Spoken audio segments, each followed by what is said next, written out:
Well, our reigning champions, Team Olympian, got off to a solid start at Alton Park last time out. Back on the podium for the season opener. I'm here with not Chris Davell, Riley Phillips. That's caught me out once already. Riley, great to have you back, obviously. Trying to defend the title. It's not an easy thing to do, is it, though?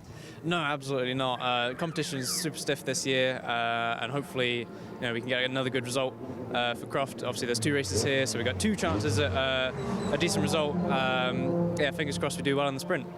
Yeah, this is a format I really enjoy, actually, having the sprint race and the feature race, but I'd imagine it does give a bit of a headache for the teams because although technically it's the same amount of track time, 4 hours of racing, you've got 2 races, 2 lots of pit strategies to try and figure out, and 2 opportunities, I guess, for things to go wrong. Absolutely, yeah. So it is so you get the same points for the sprint and the full-length feature race, but I'm hoping we can come out with a decent result for both of them. The sprint race is obviously tricky. I think it's going to come down to pit stops a lot more, but luckily that's where we're quite strong. So yeah, fingers crossed we get up there. Let's talk strategy then. How do the strategies differ from the 2 races? Obviously, you've got much less time on the track in the first race. Like you said, pit stops, time gained and lost in the pit stops can make a huge difference. But then for the 3-hour race later on, do you go into that with a different strategic mindset? We are running a different order for the sprint race compared to what we would normally do. So we've got Simon starting for the sprint race, and then I'll be finishing the sprint race. Whereas for the feature race, we'll be having Chris start, and then I will finish as usual.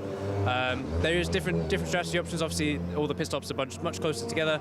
30 minutes instead of 40 minutes. It only seemed like a small amount of time, but everything's a lot more rushed during that longer race. So we'll have to see how it pans out. But we have got quite the strategy, I believe, to pull out. So. Sounds interesting. We'll keep an eye on that then. Alton Park last time, like I said, 2nd place. You survived all of the chaos and carnage that Alton Park normally produces, including the downpour at the end of the race, and solid points in the bank. And you know now, of course, from experience last year, how important it is to get off on a good point-scoring foot.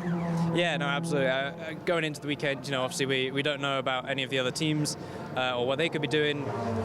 So yeah, coming out with a P2 is a fantastic result, really. Excellent. Well, your car is in for a driver change in the qualifying session. We'll let you go and supervise that, Riley, but thanks for having a chat. Thank you, no problem.